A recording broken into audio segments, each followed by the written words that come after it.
We are back on Taking Care of Business on Koerner Radio, News Talk 1180.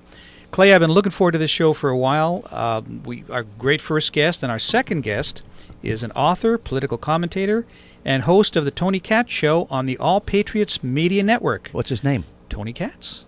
I'm a little slow, you know. Well, it's early in the morning for you, I understand. Tony, welcome to Taking Care of Business. Hey, an absolute pleasure. How are you guys doing? Well, for two middle-aged guys with limited social skills, we're not doing bad. Well, as long as you're not, pushing it or trying to be more than you are. I think that's what's most important. I like that. Hey, I just saw a few minutes ago that you were behind the Buy Arizona initiative. Was lucky enough or smart enough or willing enough or whatever you want to call it, when SB 1070 came about, the Arizona immigration law, the idea that the people of Arizona can defend themselves. The first time in history I know of that a law was created to remind people that there are laws on the books. They were subject to boycott, not only from without but within. People like Congressman Raul Grijalva of Arizona wanting businesses and groups to actively boycott bringing business to the state of Arizona during a recession. I thought this was madness, especially when you consider that the attack was on business owners and employees.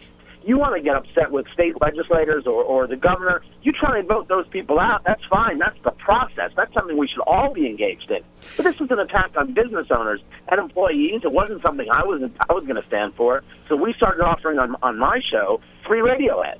So we did a bunch of radio ads for Arizona businesses, got them business, and then we even coordinated with Sonia Schmidt, if you know the name, a whole Buy Arizona weekend. We brought people out, did a night of comedy, we did shopping all around, we did great dinners together, really fantastic stuff. So, you do, when you see an injustice, you try and do it right. And when you see specifically a hardcore leftist press and a hardcore progressive agenda pushing forward, which is antithetical to the American experience, you got to push back on it, and that's just what we did. And I'm glad it worked, and I'll happily do it anytime.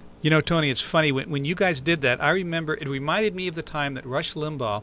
It was one of these, don't eat beef days or vegetarian days, and he went out. I don't know what those are like. Yeah, I have absolutely no idea. Me neither. But what he did is he went out and bought everybody in the entire building a McDonald's Big Mac, which I thought was great. He says this will make up for any of the lefties that, decided to participate in this, which I thought was a great idea. You could even get into the conjecture of whether or not that actually constitute meat.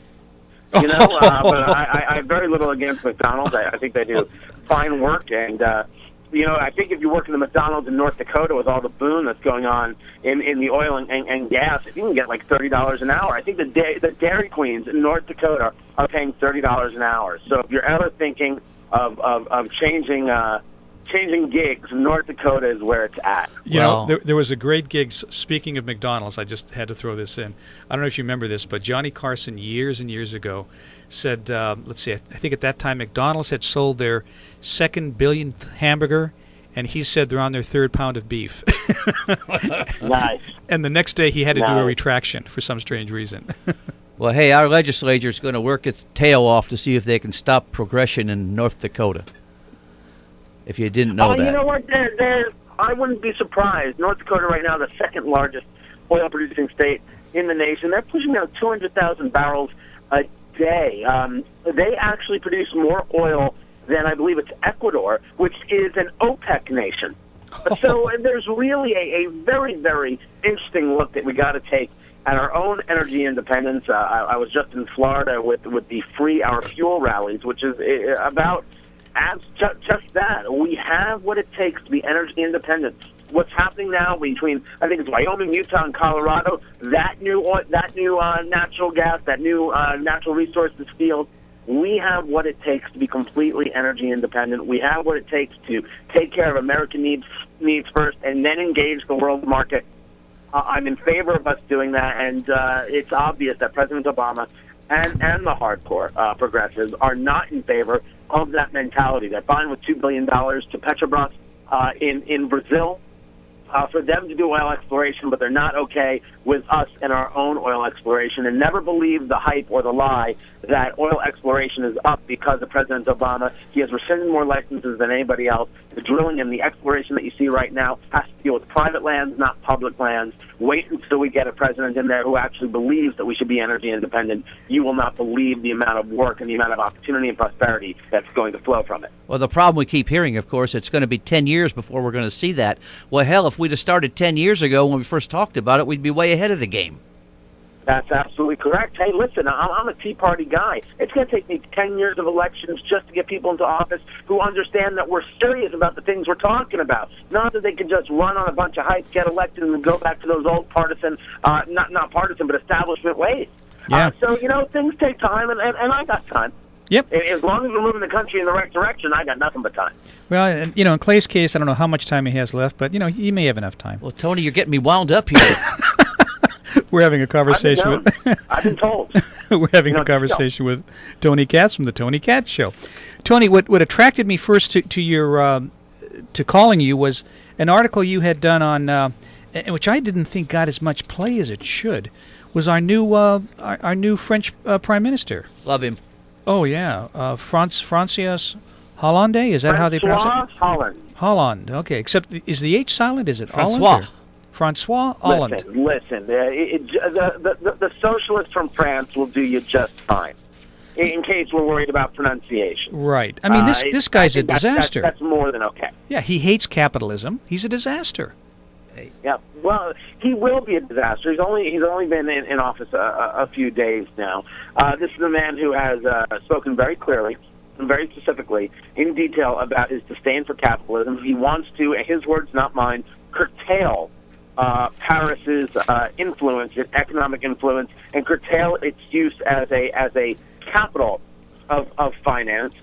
He believes in the Buffett rule times 2+, meaning he wants to tax people over €1 million in income at 70%, 75, as opposed to the Buffett rule, which is 30%.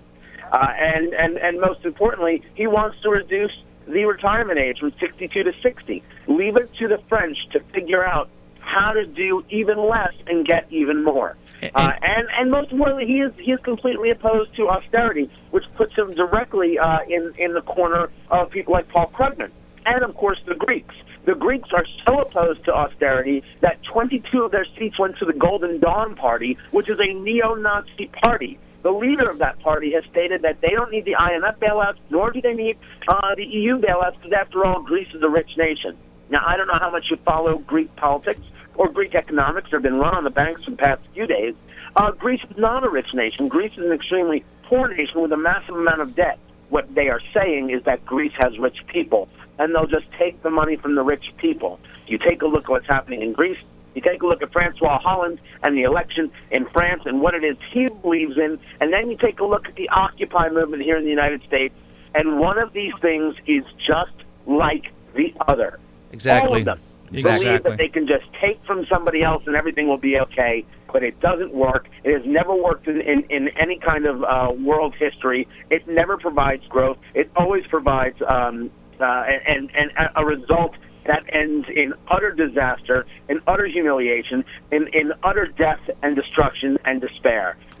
Socialism, statism inspires nothing but a prayer for a quick and painless death. It doesn't work. That's exactly the direction these people are heading in. And it's funny, the only people that are going to benefit from this are the English, because all the money lenders, all the money in Paris is looking to go to London right now because it's not safe to be in Paris anymore, especially with a 70 or 75% income tax, staring you in the face. It's absolutely true, and you got to remember in the UK experimented. I'm not even sure if they still have it, with raising certain tax rates to 50%. 50%. The first month they did it, revenues to the Treasury were down £500 million. Yep, and they were smart enough to change it. That's a lot of loot. Yeah, and I'm pretty sure they've changed it. I haven't checked that, but I'm almost positive they have. But then again, if you're French and you're looking at 75%, 50 looks awful good. I'm trying to figure out, Tony, where you're coming from. Oh yeah, I try and make it, kind of tough. I try to obfuscate as much as I can, and without question, I'm the toughest read in America, and I'm glad you're finding difficulty with it. Tony, we're going to carry you through another break, okay? If you will. We'll be back in a moment on Taking Care of Business on Koerner Radio News Talk 1180.